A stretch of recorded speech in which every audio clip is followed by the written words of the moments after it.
नमस्कार दोस्तों, study with मस्ती चैनल पर आप सभी लोग का स्वागत है। और हम लोग देखिए इस समय फुर्सत का समय मिला है, एक एक सब्जेक्ट को पकड़ करके रगड़ देना है, ठीक है ना दोस्तों।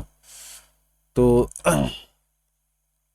इसी सीरीज में हम लोग इन्वायरमेंट देखेंगे घटना चक्र के माध्यम से। और देखिए दोस्तों, घटना चक्र आपको एकदम कंठस्थ रहना चाहिए। घटना चक्र में टू द पॉइंट सटीक बातें दी गई हैं। तो चलिए हम लोग भी सटीक और टू द पॉइंट चलने की कोशिश करते हैं, बिना इधर उल जुलूल बातें किए हुए।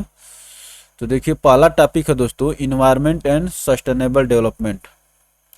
तो आप सस्टेनेबल डेवलपमेंट तो जानते हैं कि उतना ही खर्च करिए ताकि आपके फ्यूचर जनरेशन के लिए भी चीज़ें रहें। अब देखिए, चलिए इन्वायरमेंट देख लेते हैं, हम लोग फटाफट देखेंगे। वैसे इन्वायरमेंट की डिफिनीशन आप लोग जानते हैं। और ये देखिए अभी यूपी पीसीएस 2021 में पूछा था। यूपी पीसीएस 2021 में पूछा था कि इन्वायरमेंट प्रोटेक्शन एक्ट कब आया था, 1986 में। तो देखिए इन्वायरमेंट इज डिफाइंड एज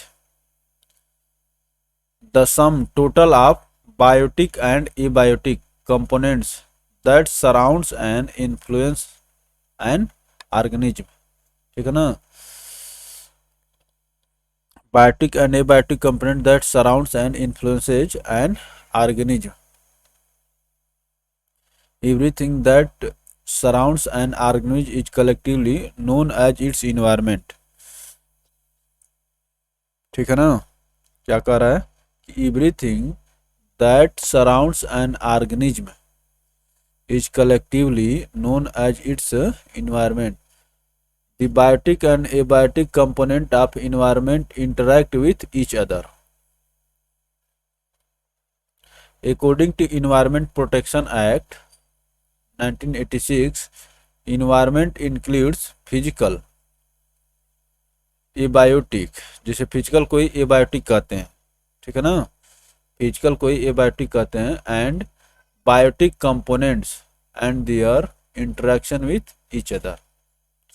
तो ये 1986 का, ये देखिए पूछा गया था दोस्तों, प्रोटेक्शन एक्ट कब आया था, 1986 में।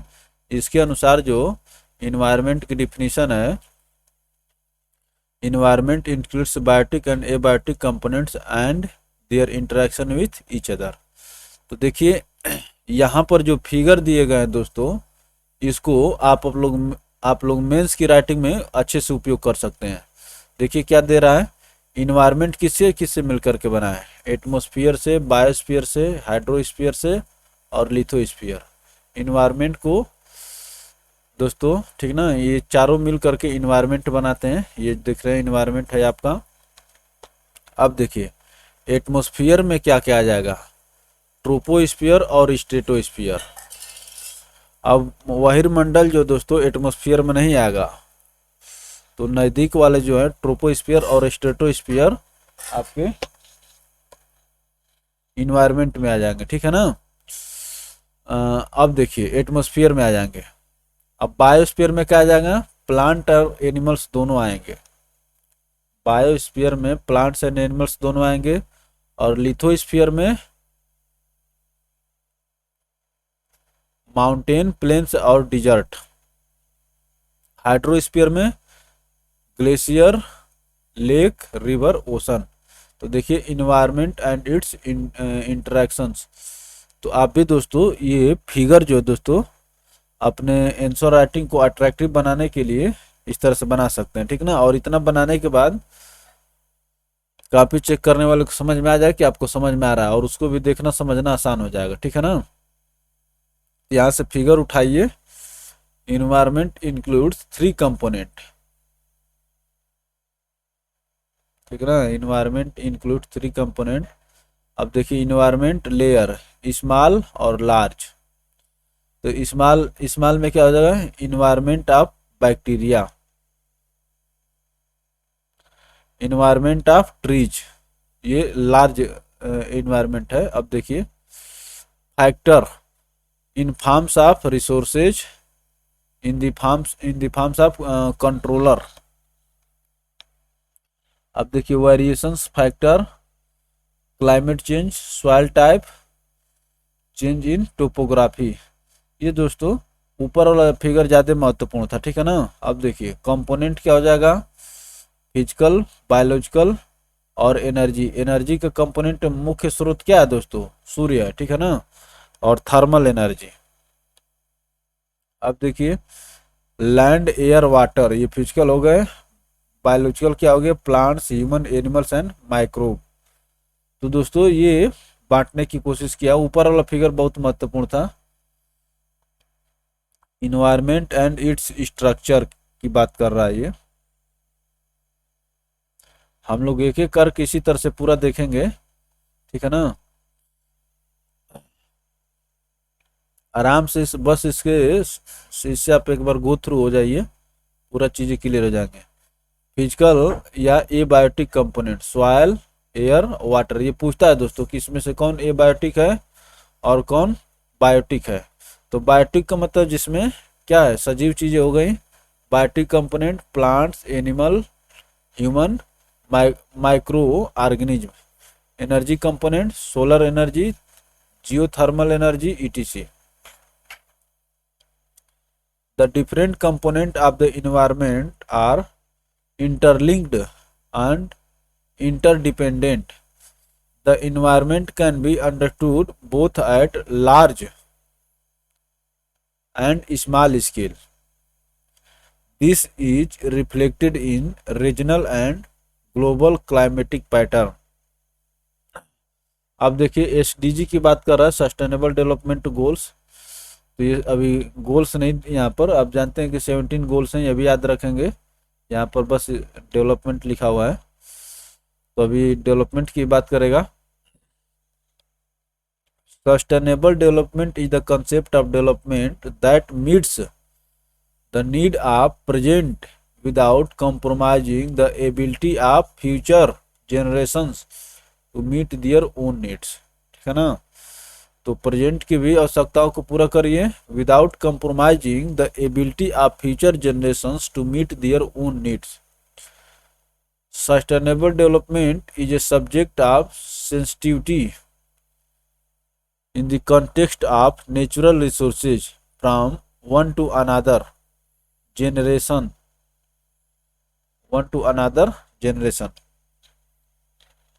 ये जनरेशन की बात कर रहा दोस्तों। The main objective of sustainable development is the conservation of natural resources, conservation of natural resources, proper management of natural resources and use of natural resources in A just manner, माने अच्छे तरीके से। Just का मतलब कि बहुत ही बुद्धिमत्ता के साथ। It is notable that the world sustainable development was explained bye WCED, world commission on environment and development, in its report of 1987 titled Our Common Future. तो WCED, World Commission on Environment and Development, in its report of 1987 titled Our Common Future, it captured full attention by Agenda 21। ये अब छोटी छोटी चीजें आने लगी, इनको देखेंगे। रियो conference, in the Earth Summit of 1992, Agenda 21 in Earth Summit of 1992, it was the main point of discussion in the Johannesburg Conference 2002। तो एजेंडा 21 अर्थ समिट कब हुआ था, 1992 में, और जोहानिसबर्ग कॉन्फ्रेंस हुआ था दोस्तों 2002 में। Sustainable development includes poverty mitigation, conservation of biodiversity and control of environmental pollution. Nature has its own beauty and boundaries, so at first we should understand the nature and then the roadmap of development should be prepared. Sustainable development is a balanced approach between economic development and environmental conservation. देखिए कितने कितने अच्छे words मिल रहे हैं, lines मिल रही हैं जो आपको मेंस में बहुत हेल्प करेंगे। Sustainable development is a balanced approach between economic development and environmental conservation. Compelling terms for sustainable development are based on the availability of information. These informations are obtained by remote sensing technology, statistical method, geographical information system, environment information system, etc. On the basis of these information, roadmap of development is prepared. चलिए, जहाँ पर समझने की बात है कि वहाँ पर हम लोग रुक कर समझेंगे भी, आप ऐसा ना समझे कि बस सीधे सीधे चलते जा रहे हैं। Important information for sustainable development, क्या क्या क्या चीज़ जरूरी है? Related to environment, related to human activity,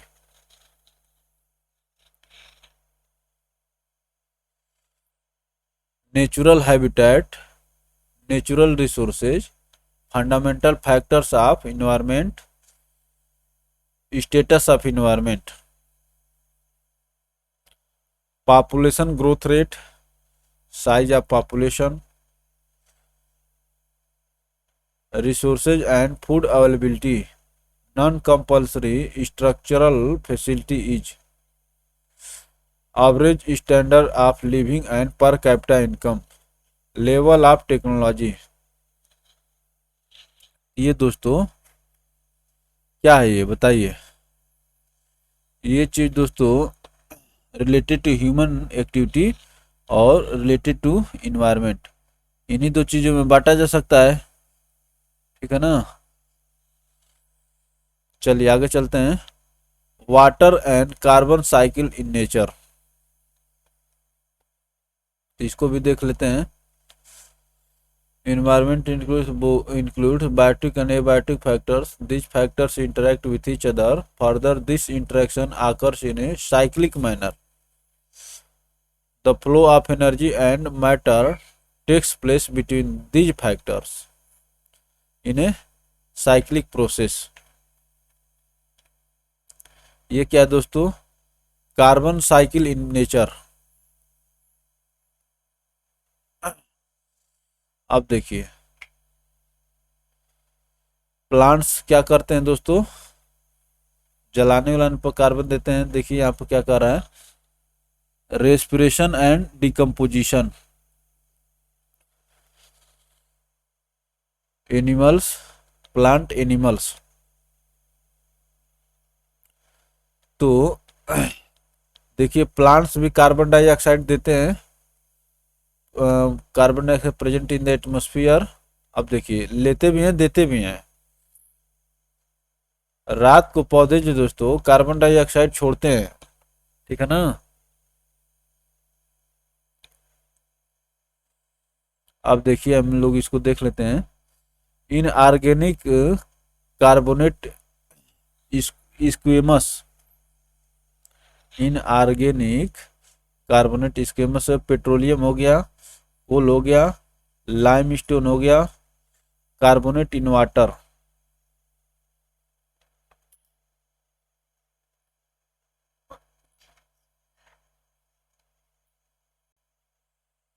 अब देखिए यहाँ पर क्या कह रहा है, these cycles exist in nature in the form of carbon cycle, water cycle etc. Carbon dioxide is released in the atmosphere by a number of processes. एक प्रकार से नहीं कई प्रकार से कार्बन डाइऑक्साइड वातावरण में आती है।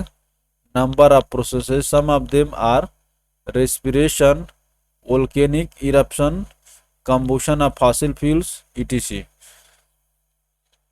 Autotrophic plants take carbon dioxide from the atmosphere for synthesizing food. It is noteworthy that carbon is found in various forms on the earth. In its elemental state, it is available in the form of coal. In its elemental state, it is available in the form of coal, graphite and diamond.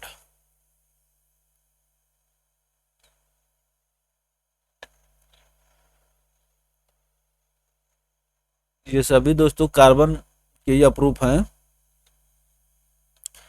In its compound form, it is found in the form of carbon dioxide, carbonate, hydrogen carbonate. Carbon is also recycled by different physical and biological processes. Solar radiation plays the most important role in the water cycle. Solar radiation initiates water cycle and evaporating water. Humidity is the measure of moisture content in the air. The measuring device of humidity is hygrometer. Hygrometer or psychrometer. तो देखिए humidity को major करने का मैं आपको दावे के साथ कह सकता हूं कि 90% लोग जानते होंगे कि हाइग्रोमीटर ही होता है, लेकिन उसका अदर नेम दोस्तों साइक्रोमीटर भी होता है. Humidity is the measure of moisture content in the air. Measuring device of humidity is grow आता है दोस्तों जी. हाइग्रोमीटर और psychrometer. The water cycle is driven primarily by the energy from the sun. The water cycle is driven primarily by the energy from the sun. The solar radiation derive the cycle by evaporating water from oceans, lakes, rivers, and even the soil. It forms water droplets and clouds where water droplets eventually gain enough mass to fall back to earth.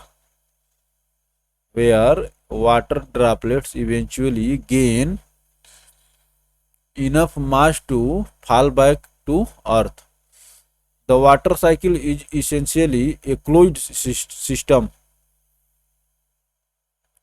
which means that the volume of water that is in the hydrosphere today is the same amount of water that has always been present in earth system. तो क्या है दोस्तों, जैसे पानी अपना रूप change कर लेता है, ठीक ना, कभी भाप बन जाएगा कभी बर्फ बन जाएगा, लेकिन पानी समान मात्रा में रहता है. क्या कर रहा है, water cycle is essentially A close system which means that the volume of water that is in the hydrosphere today is the same amount of water that has always been present in the earth system.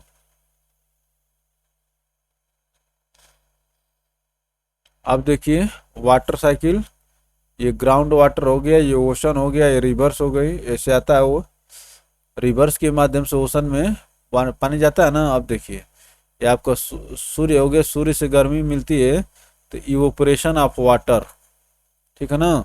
उसके बाद cloud बनती है, cloud के बाद वर्षा होती है, पौधे भी इवोपरेट करते हैं. अब देखिए लेस टेम्परेचर, जब बादल जो होगी दोस्तों टेम्परेचर लेस हो तो कंडेंस्ड वाटर, तो हेल स्टॉर्म रेन, ये ओले पड़ते हैं जो छोटे छोटे बर्फ के गोले होते हैं. अब यहाँ से वाटर आएगा, वाटर माउंटेन पर गिरेगा, वाटर सीपेज. तो बादल तो बारिश कराते हैं दोस्तों, लेकिन जब वाटर कंडेंस्ड होता है लेस टेम्परेचर के पर तो क्या होता है, हेल स्टोन बनते हैं.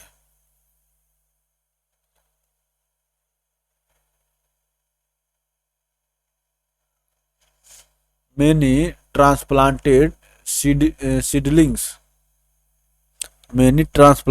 seedlings do not grow because most of the roots here are lost during transplantation. क्या कह रहा है, many transplanted seedlings do not grow because most of the roots hair are lost during transplantation. The function of root hair is to collect water and mineral nutrients present in the soil, take this solution up through the roots to rest of the plant.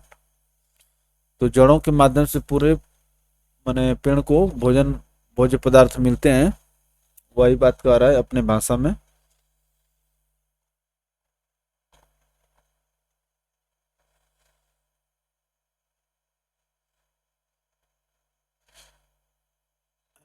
अब देखिए, less osmosis pressure, soil solution in water, less concentration, imbibition, ठीक है ना, imbibition, more osmosis pressure, root hair food, root hair vacuole liquid. अब ये root hair हो गया, मोर concentration. तो ये दोस्तों पौधे के बारे में बताया है। Imbibition of water from soil, imbibition water from soil from less concentration to high concentration. तो हमेशा जो चीज़ें दोस्तों कम से ज़्यादा की तरफ बढ़ती है, तो इसमें वाटर में भी होता है from less concentration to high concentration.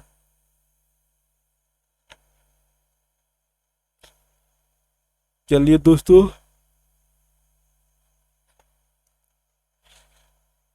these are made up of cellulose and nominal pectin, which helps it as a gelling agent with the soil. Another reason is the use of fertilizers, which increases the concentration of soil and make it difficult for plants to absorb water. Another reason is the use of fertilizer, which increases the concentration of soil and make it difficult for plant to absorb water. The situation causes desiccation of plant cells, causing the leaves to be turn brown. Causing the leaves to be turn brown.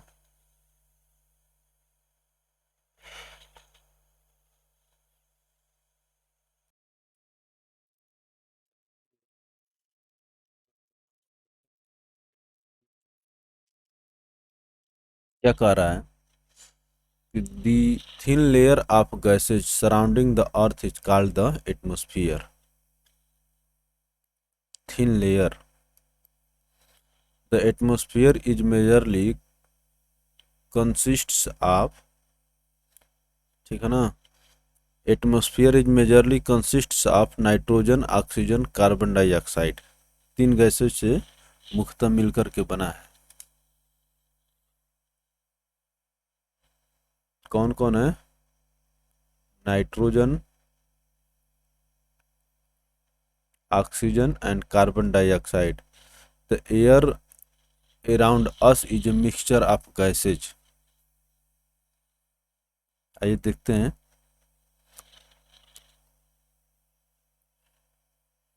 Balance of oxygen and carbon dioxide, ठीक ना। Carbon dioxide कौन लेते हैं? पौधे, plants. Oxygen देते हैं animals जो है दोस्तों, ऑक्सीजन लेते हैं, कार्बन डाइऑक्साइड देते हैं।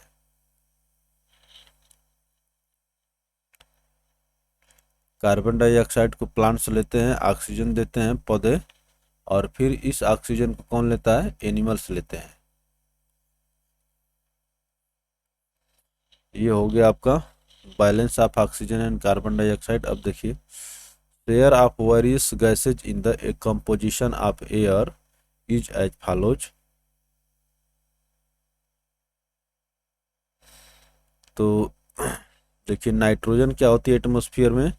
78.08%, ऑक्सीजन 20.9, लगभग 21%। और आर्गन हो जाती है दोस्तों 0.93%। थर्ड नंबर पर आर्गन है। आइए चलते हैं आगे।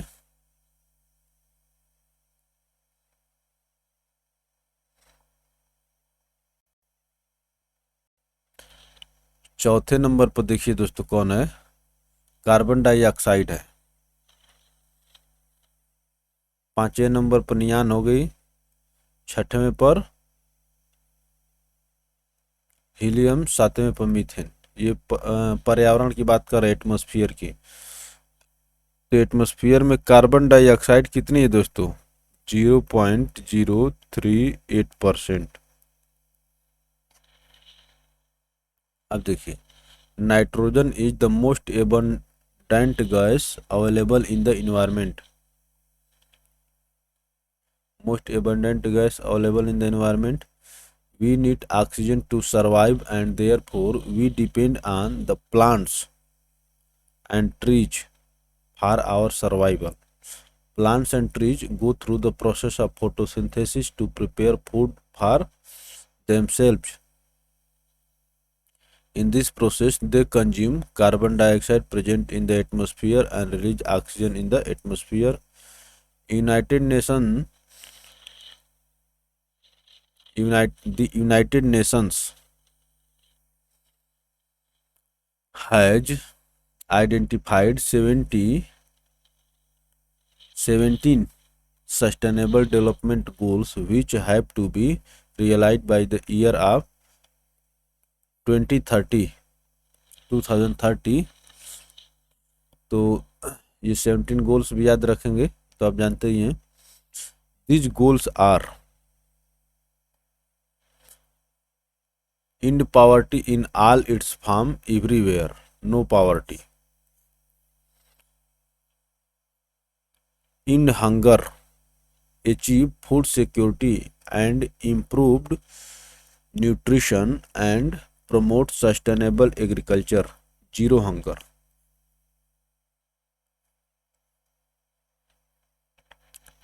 End poverty, end hunger, good health and well-being। सारे दोस्तों, good health and well-being ensure healthy lives and promote well-being for all at all ages; quality education ensure inclusive and equitable education; promote lifelong learning opportunities for all; gender equality achieve gender equality and empower all women and girls; clean water and sanitation ensure availability and sustainable management of water and sanitation; affordable and clean energy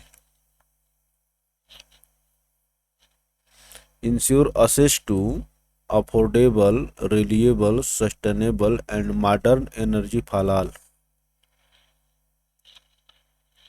For all. Decent work and economic growth. Promote sustained, inclusive and sustainable economic growth, full and productive employment and decent work for all. Industry, innovation and infrastructure. Build resilient infrastructure. Promote inclusive and sustainable industrialization and foster innovation. Reduced inequalities. Reduce inequality within and among countries. ये 10 goals हो गए दोस्तों। आगे चलते हैं हम लोग।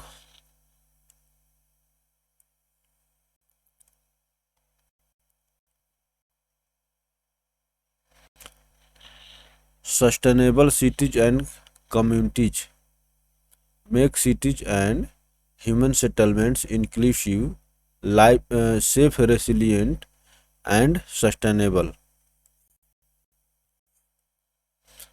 Responsible consumption and production, ensure sustainable consumption and production pattern. Climate action, take urgent action to combat climate change and its impacts. Life below water, life below water, conserve and sustainably use the oceans, seas and marine resources for sustainable development. Seas, ocean and marine resources for sustainable development. Life on land,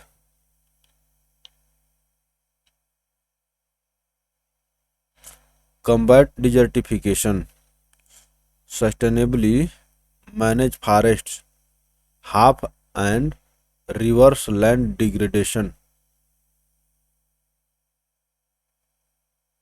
and half biodiversity halt biodiversity loss. Promote peaceful and inclusive societies and provide access to justice.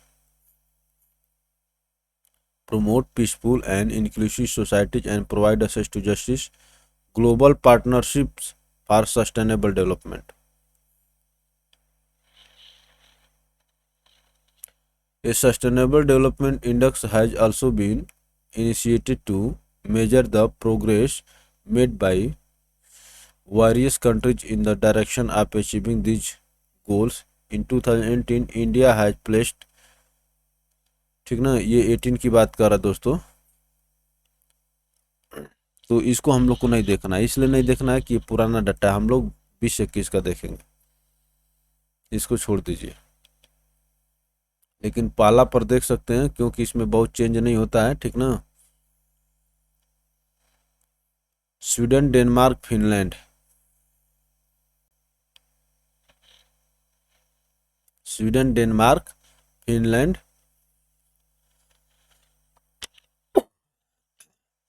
SDF,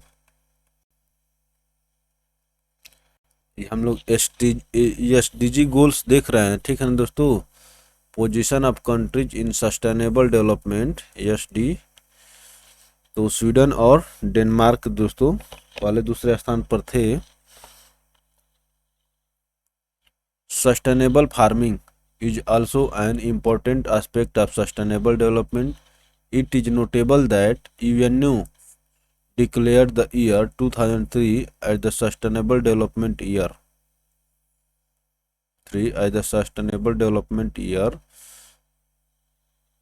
Sustainable agriculture is the production of food, fiber, or other plants or other animal products using farming techniques that protect the environment,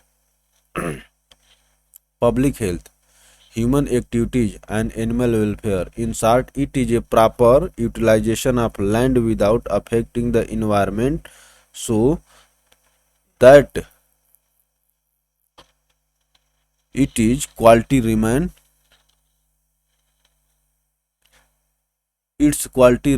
intact.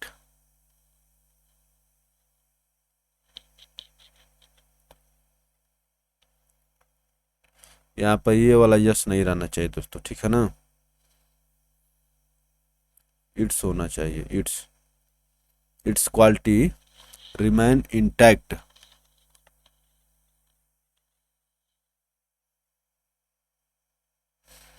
Use of chemical fertilisers and pesticides has adversely affected soil health. To cope up with this, National Mission for Sustainable Agriculture, to cope up with this, National Mission for Sustainable Agriculture has been formulated for enhancing agricultural productivity, water use efficiency, promoting nutrient management, and livelihood diversification through the adoption of sustainable development pathways. This mission is a part of National Action Plan for Climate. National Action Plan for Climate Change. अब देखिए, Club of Rome is an association of economists, civil servants, and scientists with a mission to promote understanding of global challenges facing humanity. This institution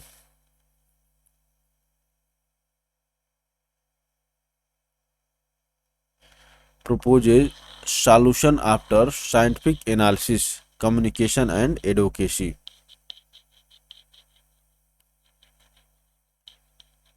अब देखिए, अब इसमें जो दोस्तों जो महत्वपूर्ण सम्मेलन हुए उनको हम लोग देखेंगे।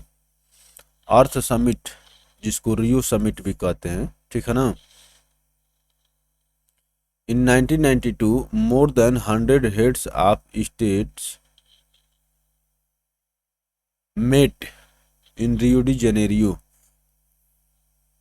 Brazil for the first International Earth Summit. For the first International Earth Summit कब हुआ था? 1992 में. This summit was convened to address urgent problems of environmental protection and social economic development.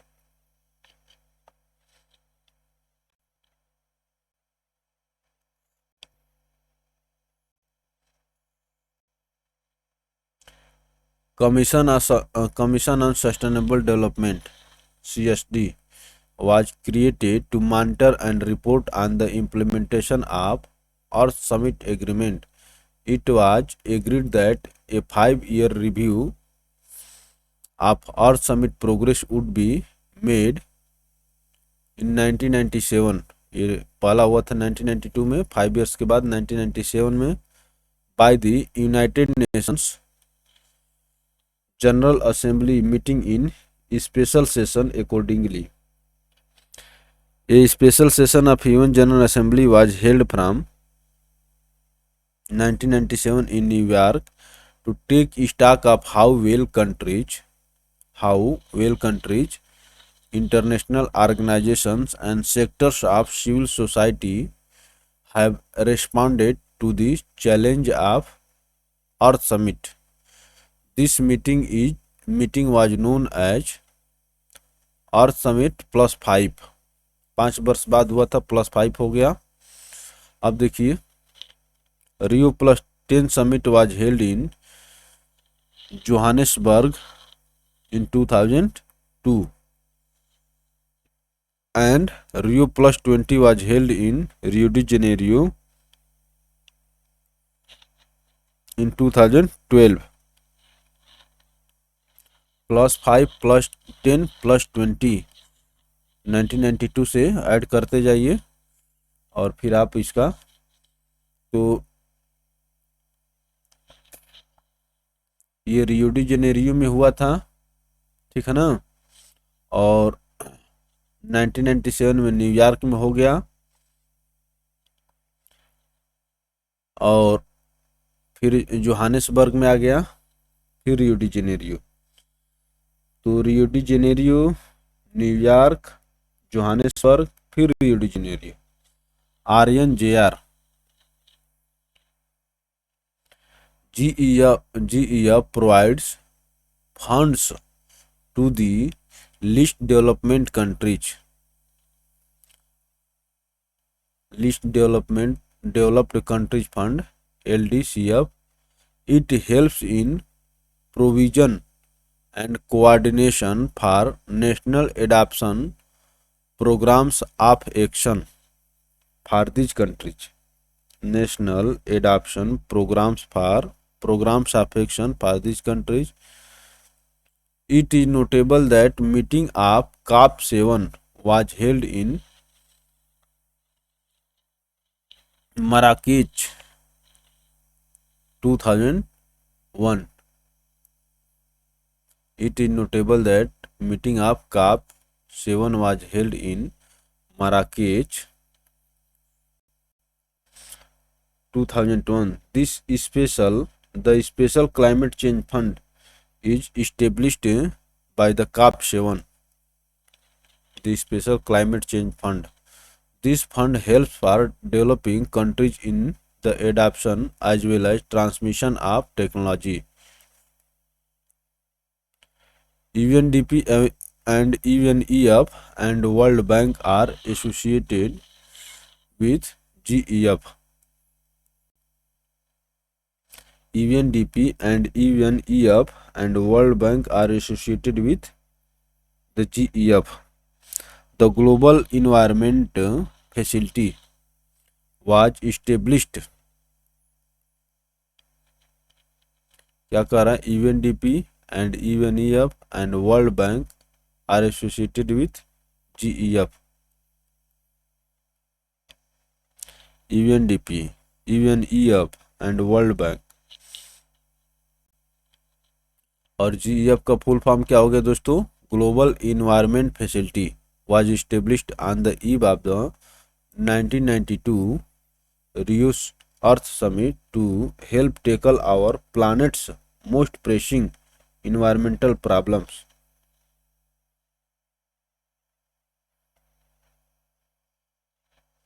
अब देखिए क्या नौको इसी की presently chief executive officer and chairperson of the global environment facility. तो हम लोग वर्तमान में देखना है, ठीक है ना.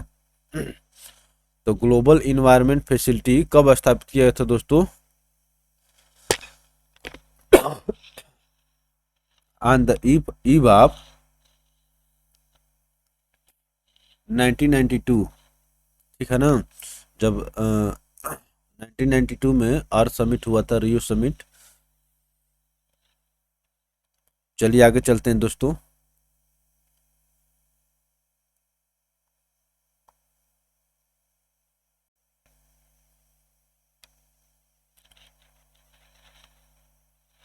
अब देखिए क्या कह रहा है. Institutional structure of GEF global environment facility.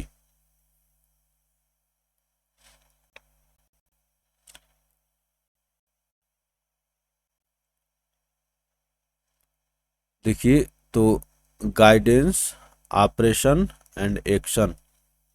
Guidance, operation, action. अब देखिए GEF council countries, council members, constituents. GEF assembly, conventions, CBD, UNFCC, Stockholm, POPs, UNCCD, Montreal Protocol and Minamata. Montreal protocol Minamata. अब देखिए GEF trustees, ये दोस्तों relation बताया इन सब में. GEF secretariat. अब देखिए agencies, UNDP, UNEP, world bank, ADB, AFDB, EBRD, FAO, IADB, IFAD, UNIDO, WWF US, CI, IUCN, DBSA, FUN, BIO, BOARD, CAF, FECO, FECO. दोस्तों इनमें एक रिलेशन बताया है, किस किस प्रकार से रिलेशन होता है. चलिए आगे देखने पर और समझ में आएगा. अब देखिए it is a financial mechanism for 5 major international conventions. किसके बारे में बात कर रहा है? जीईएफ के बारे में बात कर रहा है. ये कह रहा है जीईएफ ग्लोबल इन्वायरमेंट फैसिलिटी के बारे में बात करें, it is a financial mechanism for 5 major international conventions, the Minamata convention on mercury, the Stockholm convention on persistent organic pollutants POP, persistent organic pollutants, the United Nations Convention on Biological Diversity, the United Nations Convention to Combat Desertification, and United Nations Framework Convention on Climate Change.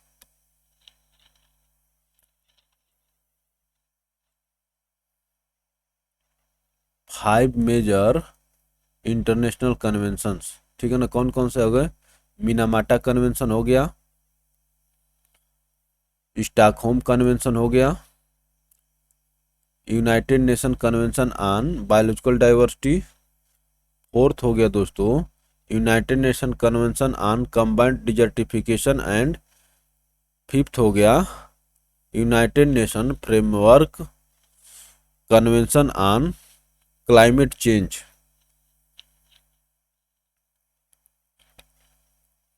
अब देखिए agenda 21 क्या है। Agenda 21 is a non binding, अर्थात binding नहीं है, voluntarily implemented action plan of the United Nations on sustainable development. देखिए क्या कह रहा है, यही कूट में दे करके पूछ लेगा। Agenda 21 is a non binding voluntarily implemented action plan of the United Nations on Sustainable Development। किस तरह से आ रहा है? स्टॉकहोम कॉन्फ्रेंस हुआ था 1972 में, और 20 वर्ष बाद दोस्तों क्या हुआ? अर्थ समिट हुआ। फिर से एजेंडा 21 आया, अप्रेजल आफ्टर 5 years,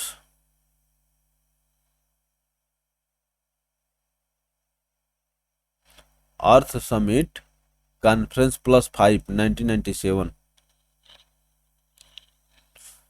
तो दोस्तों एजेंडा 21 कब हुआ है? एजेंडा 21 जो है अर्थ समिट और अर्थ समिट कॉन्फ्रेंस +5 के बीच में हुआ है।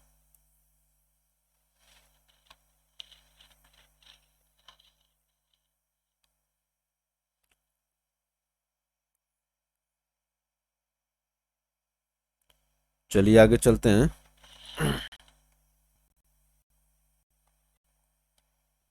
क्या कह रहा है? It is a product of Earth Summit UN conference on environment and development held in Rio de Janeiro in Brazil, Brazil in 1992।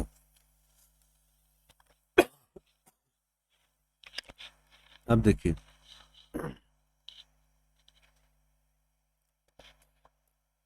Main features of agenda 21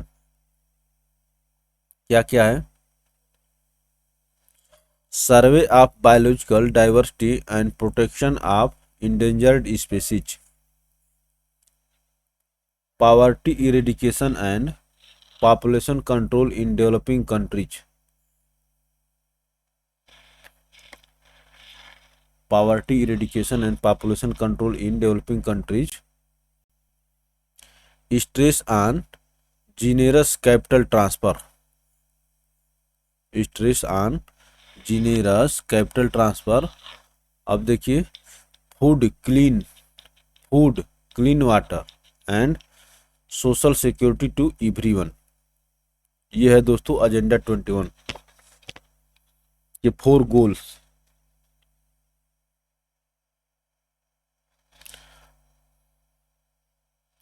Rio +20 conference, तो आप जानते थे कि अर्थ समिट जिसको रियो कहते हैं ये 1992 में हुआ था, ठीक है ना, उसमें +20 जोड़ देंगे तो ये निकल के आएगा। देखिए Rio Plus 20 is the short name for the United Nations Conference on Sustainable Development. This conference was held in Brazil in 2012. 1992 में 20 जोड़ दीजिए तो 2012 आ जाएगा. To mark the 20th anniversary of the 1992 United Nations Conference on Environment and Development (UNCED) in Rio de Janeiro, conference outcome document entitled "The Future We Want" was a call to action for governments, businesses, and even alike to support countries interested in the transition to a green economy. Page ये भी देखिए, was created at the event's direct response to this call of action.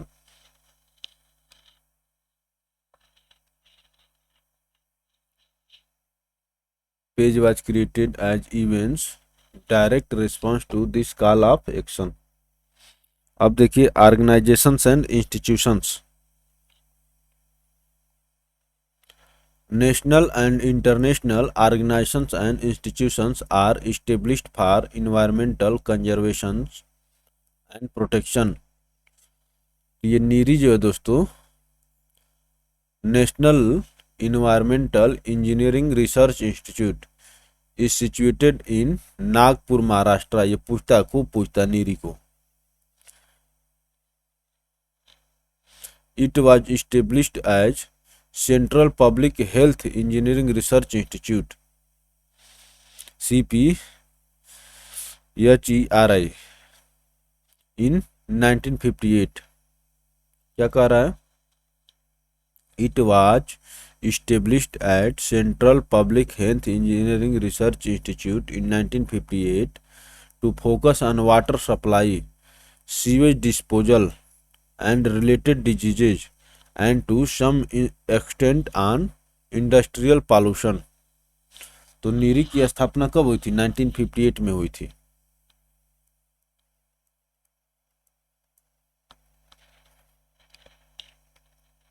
NEERI is a pioneering laboratory in the field of environmental science and engineering and part of Council of Scientific and Industrial Research. क्या कारण? NEERI is a pioneering laboratory in the field of environmental science and engineering and part of Council of Scientific and Industrial Research CSIR.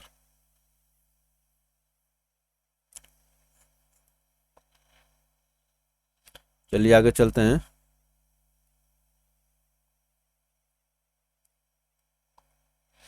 NEERI has 5 zonal laboratories at Chennai, Delhi, Hyderabad, Kolkata, and Mumbai. Neeri works under the Ministry of Science and Technology of Central, the Government of India.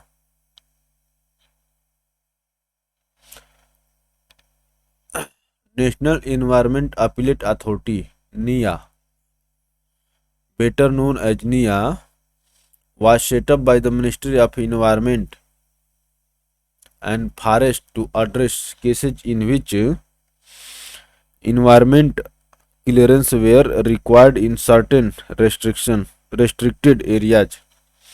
It was established by the National Environment Appellate Authority Act 1997 to hear appeals with respect to restriction of areas in which many industries, operations or processes shall or shall not be carried out. Shall or shall not be carried out, subject to certain safeguards under the Environment Protection Act 1986. World Meteorological Organization provides a framework for international cooperation in the development of meteorology and operational hydrology and their practical application. WMO originated from the International Meteorological Organization IMO. WMO was founded in 1873. देखिए क्या कर रहा है, WMO originated from the International Meteorological Organization was founded in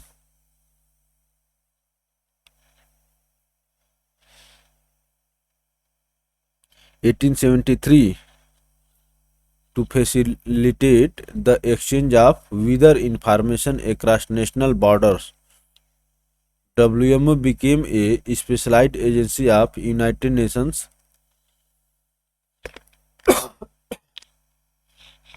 on 17th March 1951.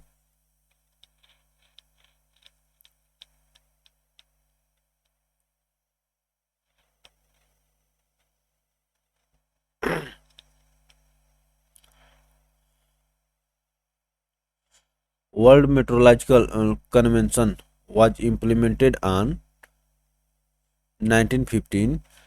WMO has its headquarters in Geneva, Switzerland. ठीक है दोस्तों, its current secretary general is president is Davis Grimes. ये दोस्तों उसको हम लोग देखेंगे। अब देखिए United Nation environment programme UNEP was established in 1972. It is headquartered in Nairobi, Kenya. United Nations Environment Program was established in 1972. It is headquartered in Nairobi, Kenya. The head of UNEP, चलिए, EPA Environment Protection Agency is an agency of US.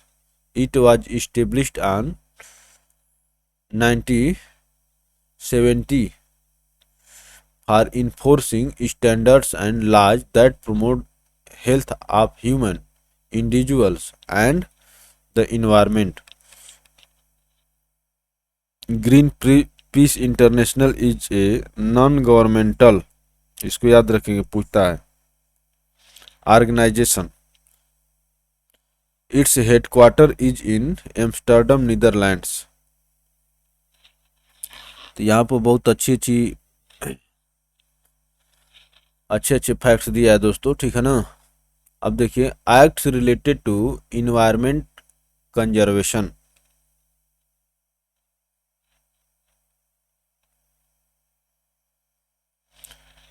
तो इनको हम लोग देखेंगे। Some acts are passed for promoting conservation of environment. The Environment Protection Act was passed in India in 1986. India में भी in India, Environment Protection Act 1986 is also known as umbrella legislation.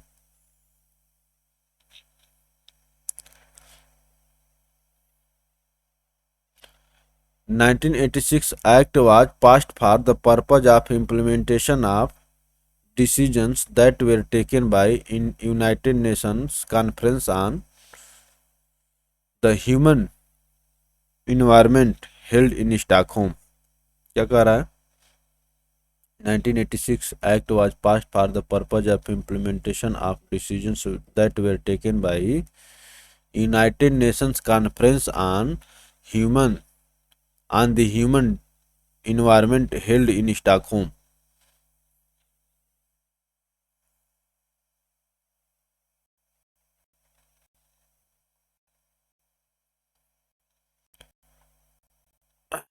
Environment Protection Act 1986 was enacted after Bhopal Gast tragedy under Article 253 of the Constitution। Bhopal gas tragedy हुआ था 1984 में, 1984 में हुआ था। This act provides a framework to the central government for coordination of the activities of various central and state authorities under various previous laws। Genetic Engineering Appraisal Committee is constituted under the Environment Protection Act 1986 and 22nd July 2010 Genetic Engineering Appraisal Committee was renamed as Genetic Engineering Appraisal Committee। Approval को appraisal में कर दिया गया।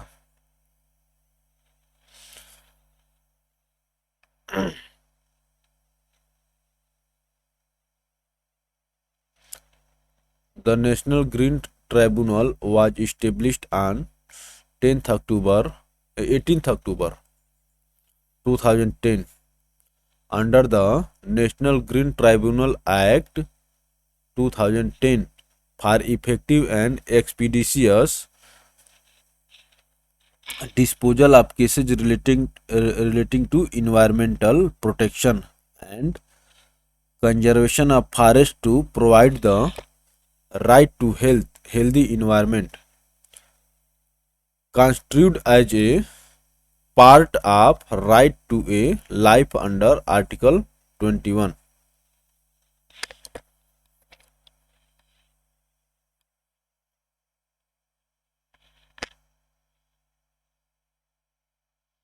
Constituted as a part of right to a life under Article 21। Justice Adarsh Kumar Goyal is the present chairman of, ये तो छोड़ दीजिए present, मैंने एनजीटी का चेयरमैन कहा रहा, तो एनजीटी का चेयरमैन जो आप लोग देखेंगे दोस्तों, वर्तमान वाला देख लेंगे। It was established to solve the problems relating to environmental safety, forest conservation, enforcement of legal rights, and to provide compensation to the victims for their property damage। This tribunal will help to reduce the number of trials which are pending in high courts। Tribunal is bound to solve applications and petition within 1 month from the time of their filing। Tribunal is bound to solve the applications and petitions within 1 month from the time of their filing। अब देखिए environment some important facts for exams के दृष्टिकोण से, तो इसको तो देखना ही है। आइए देख लेते हैं। Excess urbanisation and industrialisation is a challenge for sustainable development, ecology and environment and biodiversity conservation. Green development is a book written by W.M. Adams. अभी पूछ लेगा, ये पूछा हो दोस्तों, ये मैंने क्वेश्चन एग्जाम्स में पूछा हो कि ग्रीन डेवलपमेंट बुक के राइटर कौन है, तो W.M. एडम्स है दोस्तों। The full name of this book is Green Development, Environment and Sustainability in a Developing World. The first edition of this book was published in the year 1990। Masanobu Fukuoka, the discoverer and innovator of natural farming, ये भी पूछा है, ठीक है ना, इसीलिए exams करके दिया है टॉपिक, ये सब पूछे हैं। Masanobu Fukuoka, the discoverer and innovator of natural farming was a Japanese farmer and philosopher. Australia launched Green Army for environmental conservation in which 15,000 youngsters of age between 17 to 21 years old will be recruited under an agreement between Markfed of Punjab and Sayag Group of Israel on 21st April 2001, the vegetables are grown by greenhouse farming in Punjab. तो ये दोस्तों Markfed of Punjab and Saig group of Israel में दोस्तों vegetables are grown by greenhouse farming in Punjab. तो इनमें दोस्तों agreement हो रखा है। चलिए आगे चलते हैं।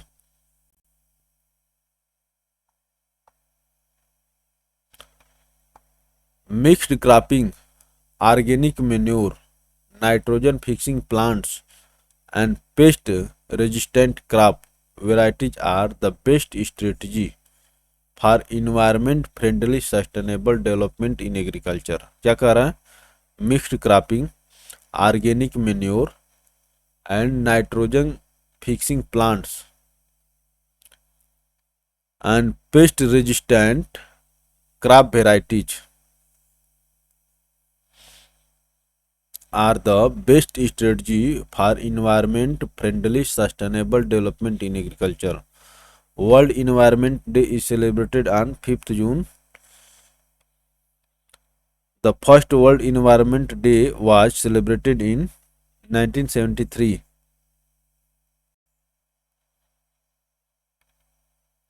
Stockholm Summit was held in 1972।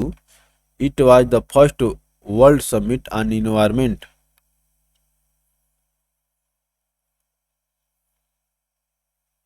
It was the first summit. It was the first World Summit on Environment। इसको देखना पड़ेगा। It was decided in this summit that World Environment Day will be celebrated on 5th June every year।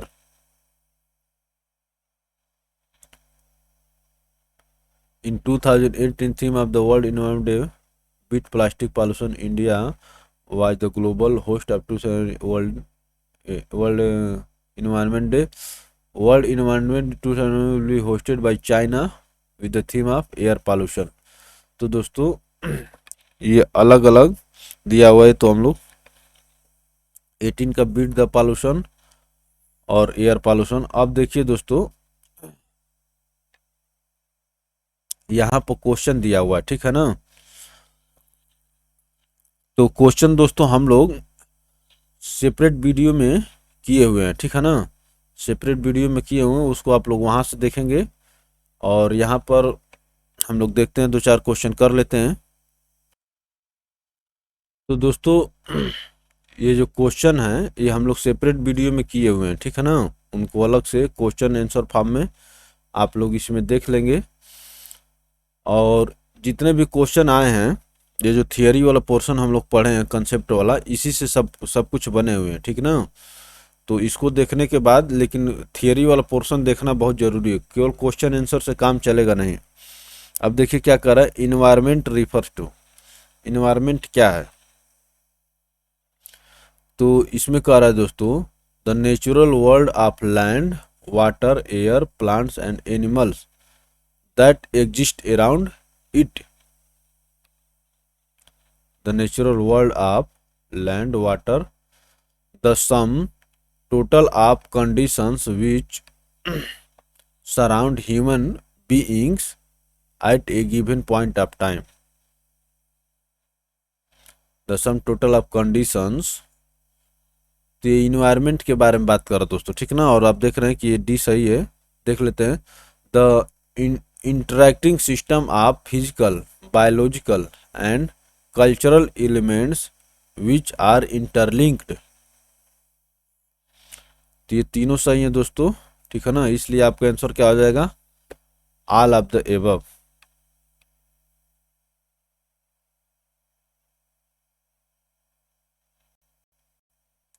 तो आप environment के बारे में अच्छे से देख ही चुके हैं, इसलिए इसको देखने की जरूरत नहीं है, ठीक है ना। चलिए, which of the following is not related to environmental protection, not related to. तो देखिए, सस्टेनेबल डेवलपमेंट तो टोटली है इन्वायरमेंटल से। ये पॉवर्टी एलिवेशन जो दोस्तों, ये एसडीजी गोल्स है, इन्वायरमेंटल प्रोटेक्शन से नहीं जुड़ा हुआ है। गरीबी हटाओ इन्वायरमेंटल प्रोटेक्शन से नहीं जुड़ा हुआ, यही आपका आंसर होगा। आगे मैं आपको और दिखा देता हूँ ऑप्शंस जो बचे हुए हैं।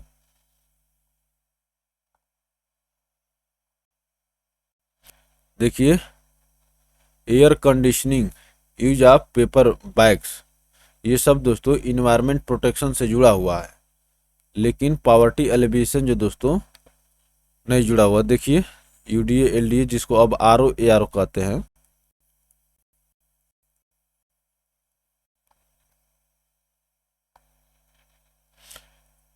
Environment protection act of India was enacted इन 1986। ये दोस्तों मैं आपको कई बार बता चुका हूँ कि अभी यूपी पीसीएस 2021 में यही पूछा था कि इन्वायरमेंट प्रोटेक्शन एक्ट कब आया था दोस्तों, 1986 में आया था। यहाँ पर भी 1986 हो जाएगा,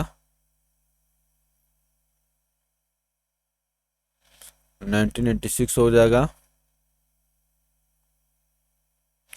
environment is a composite state of biotic factors, a biotic factors and physiographic factors, सभी आ जाएगा। Biotic, a biotic and physiographic factors,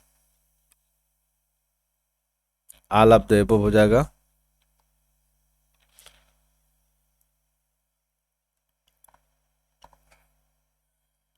ये सब क्वेश्चन दोस्तों हम लोग इससे पहले देखे हुए हैं, ठीक ना। अब देखिए क्या कर रहा है, sustainable development is a matter of inter generational sensibility in respect of the use of natural resources के बारे में एसडीजी बात करता है। एसडीजी दोस्तों नेचुरल रिसोर्सेज के बारे में बात करता है कि नेचुरल रिसोर्सेज का इस तरह से जुडिशियसली उपयोग करिए आप लोग, ताकि आपके लिए तो काम आए ही, फ्यूचर जनरेशंस के लिए भी बचा रहे। ऐसा नहीं कि पूरा सब कुछ यूटिलाइज कर डाले और फिर फ्यूचर में क्राइसिस आ गई।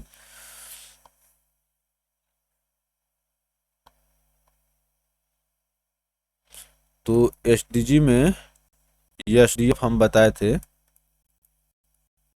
हाँ, चलिए आगे चलते हैं, देख लेते हैं कुछ, जब तक इच्छा करे तब तक देख लेते हैं कुछ दो चार ठो, ताकि आपका एक फ्लो में लगे कि हाँ आप जो पढ़े हैं उससे क्वेश्चन बन पा रहे हैं, ठीक है ना। देखिए बताइए, saving energy and other resources for the future without sacrificing people's comfort in the present is the definition of future of the following concept. SDG है, सस्टेनेबल डेवलपमेंट है,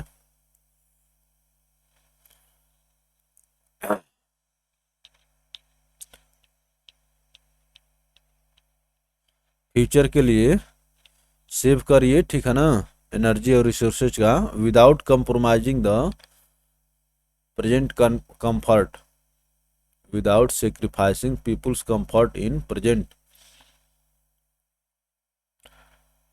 decade of sustainable energy for all is the initiative of United Nation. Decade of sustainable energy for all is the initiative of United Nation, day 5 June. A country's natural capital included all of the following except natural capital. में कौन नहीं आता है? तो देखिए दोस्तों, roads जो है नेचुरल कैपिटल में आते हैं। फॉरेस्ट हो गया, वाटर हो गया, मिनरल्स हो गया, ये तीनों जो दोस्तों नेचुरल कैपिटल में हो गए।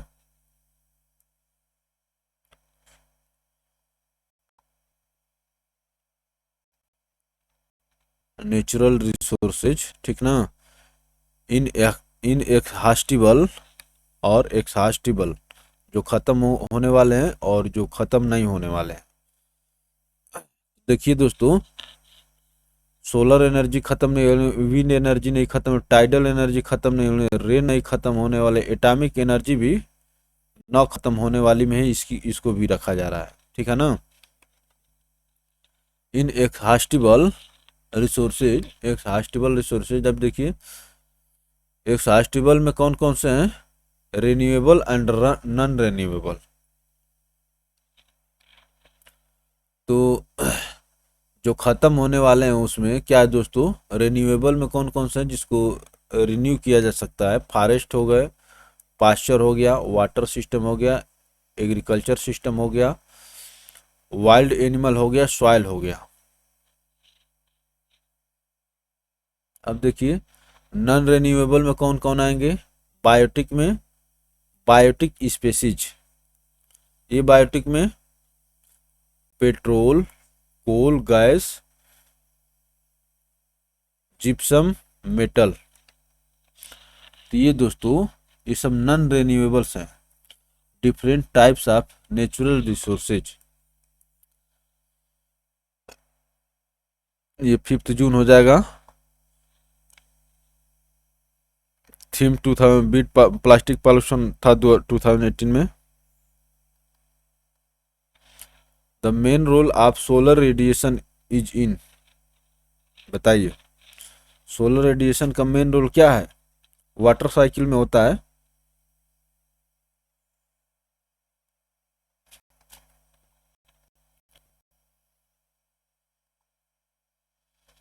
Main role of solar radiation is in water cycle.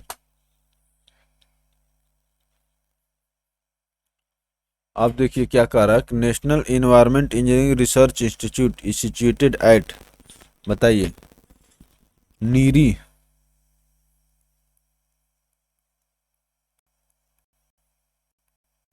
NEERI दोस्तों नागपुर में बनी थी, कब? 1958 में। तो आप देख पा रहे हैं कि हम लोग जो कॉन्सेप्ट और थियोरी पढ़े हैं उससे सभी क्वेश्चन बन पा रहे हैं। तो क्वेश्चन करिए, ये अच्छी बात है। नहीं हो पाए, लेकिन ना हो पाए तो कोई भी बात नहीं, लेकिन पहले उसको देखिए, थियोरी वाले पोर्शन को देखना जरूरी है। 1958 नागपुर नीरी, ठीक है ना। What is importance for sustainable development. तो इतने देखने के बाद दोस्तों, सस्टेनेबल डेवलपमेंट का इम्पोर्टेंस तो आप समझ ही गए होंगे। कंजर्वेशन ऑफ बायोलॉजिकल डाइवर्सिटी, बात सही है। Protection and control of pollution, ये भी ठीक है।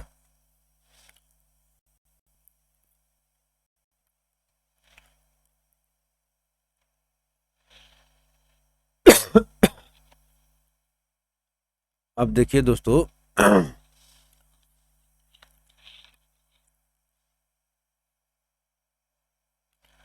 डिक्रीजिंग पावर्टी, तो ये तीनों दोस्तों जरूरी है, ठीक है ना। किसके लिए? सस्टेनेबल डेवलपमेंट के लिए। पावर्टी को भी खत्म करना है, ये नहीं कि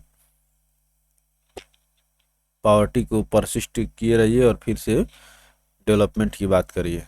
विच one of the following is not the objective of smart city development.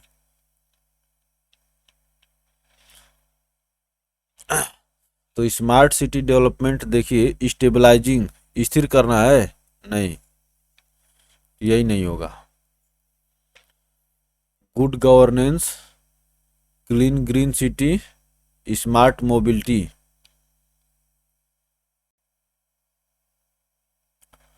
Core infrastructure element of the mission are, क्या है स्मार्ट सिटी का? adequate water supply, assured electric supply, sanitation including solid waste management, efficient urban mobility and public transport, affordable housing, especially for the poor, robust IT connectivity and digitalization, good governance, especially e-governance, and people's participation, sustainable environment, safety and security of citizens, particularly women, children, and elderly, health and education. Our summit was held in Rio de Janeiro 1992.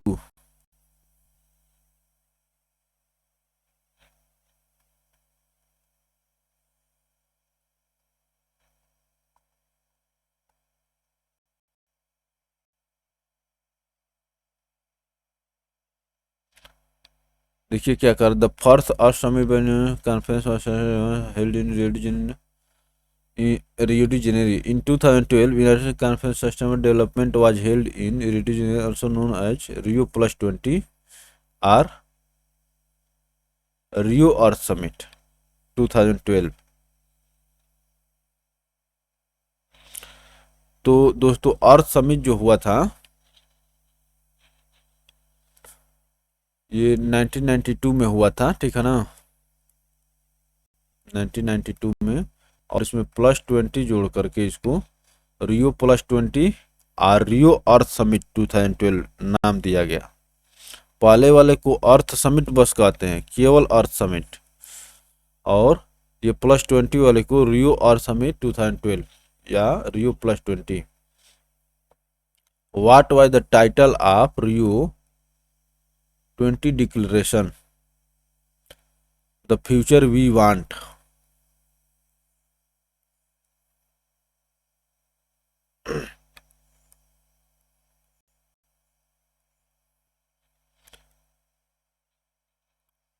क्या कह रहा है? United conference on sustainable development also known as Rio 2012 और Rio +20 या or Earth Summit 2012 was the third international conference on sustainable development hosted by Brazil in Rio de Janeiro. Primary result of the conference was the non-binding document Future We Want, a 49-page action plan.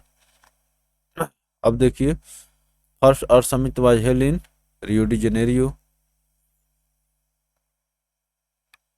International conference held in Rio de Janeiro was क्या था? United Nations conference on sustainable development.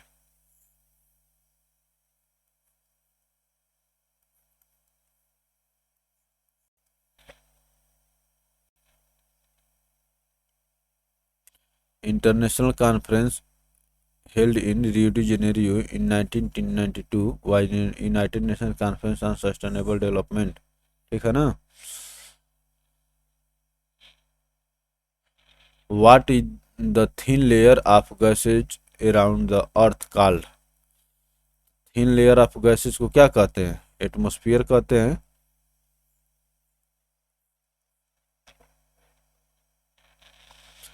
Air is an क्या है? Air क्या है बताइए?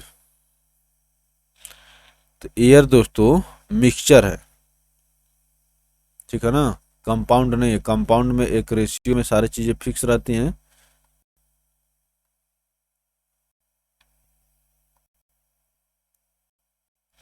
Air क्या है? Mixture है। Air is a mixture of gases by volume. About 78% of this mixture is nitrogen, 21% is oxygen, carbon dioxide, argon, methane, ozone and water vapour are also present in very small quantities. तो पहले nitrogen होता है दोस्तों, उसके बाद oxygen होता है, उसके बाद आर्गन होता है, उसके बाद CO2 होता है। ये माने जो सबसे ज़्यादा चार हैं, नाइट्रोजन 78, 21 और आर्गन हो गया दोस्तों, ये अब 0 पॉइंट में चला जाता है। देखिए, percent of nitrogen in dry air dry air 78%, इसी की मैं बात कर रहा था। Nitrogen, oxygen, argon, carbon dioxide, देख रहे हैं आर्गन लगभग 1% के बराबर है लेकिन कम है। और कार्बन डाइऑक्साइड को दोस्तों सीधे सीधे पूछता है कि कितना है, 0.038%। 8 को बोलिए मत बोलिए, लेकिन 0.03 आपको बताना पड़ेगा। Neon, helium, methane. Which of the following is considered to be the optimum concentration of carbon dioxide for natural balance in atmosphere? Optimum, optimum carbon dioxide, तो यही कह रहा है कि 0.03%, यही ना है। इससे बढ़ेगा दोस्तों तो फिर समस्या होगी।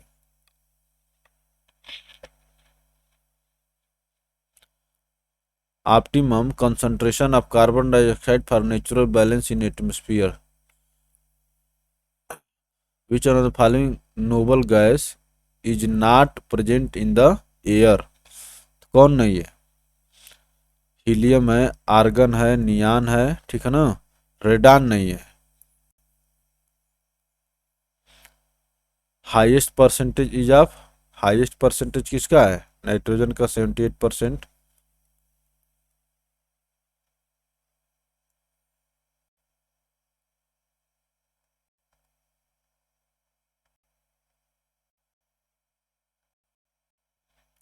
The highest percentage of gas in the air is nitrogen. If all the plants and trees vanish from the earth, the gas which will decrease in, तो कौन सी गैस कम हो जाएगी? ऑक्सीजन। पौधे आपको ऑक्सीजन ही तो देते हैं। अगर वैनिश हो जाएंगे फ्रॉम द अर्थ तो ऑक्सीजन की कमी हो जाएगी। विच of the following is not a function of the trees? तो एयर पॉल्यूशन जो है ट्रीज का फंक्शन नहीं है दोस्तों, ठीक ना। Absorption of carbon dioxide, absorption of noise, releasing oxygen, ये तीनों है, जबकि एयर पॉल्यूशन ट्रीज का फंक्शन नहीं है।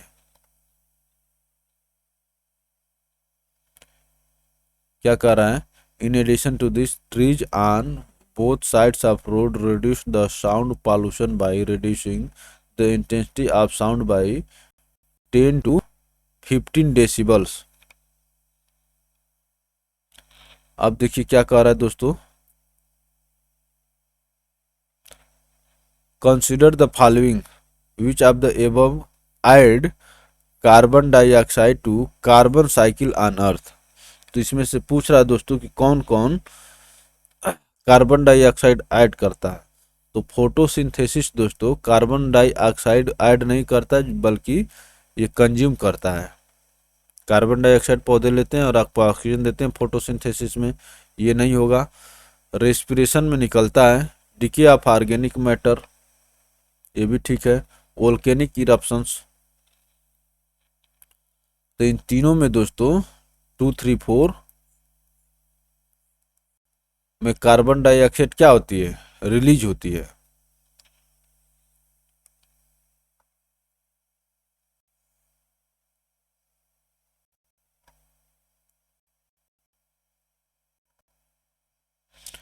Which of the following does not add carbon dioxide to carbon cycle on earth planet? Not add, ठीक है ना। तो फोटोसिंथेसिस नहीं ऐड करता है दोस्तों, यही आपका आंसर हो जाएगा। Respiration, decay of organic matter और वोल्केनिक एक्शन दोस्तों ये तीनों ऐड करते हैं। Concept of weathering relates to, बताइए।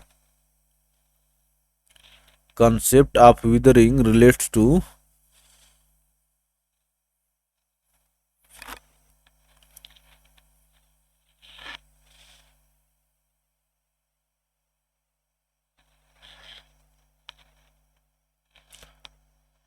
तो deposition of decomposed material, change in weather condition day to day, natural process leading to decomposition of rocks, यही ना है weathering. Natural process leading to the decomposition of rocks. तो चलिए दोस्तों हम लोग यहीं तक रहने देते हैं इसको, ठीक है ना।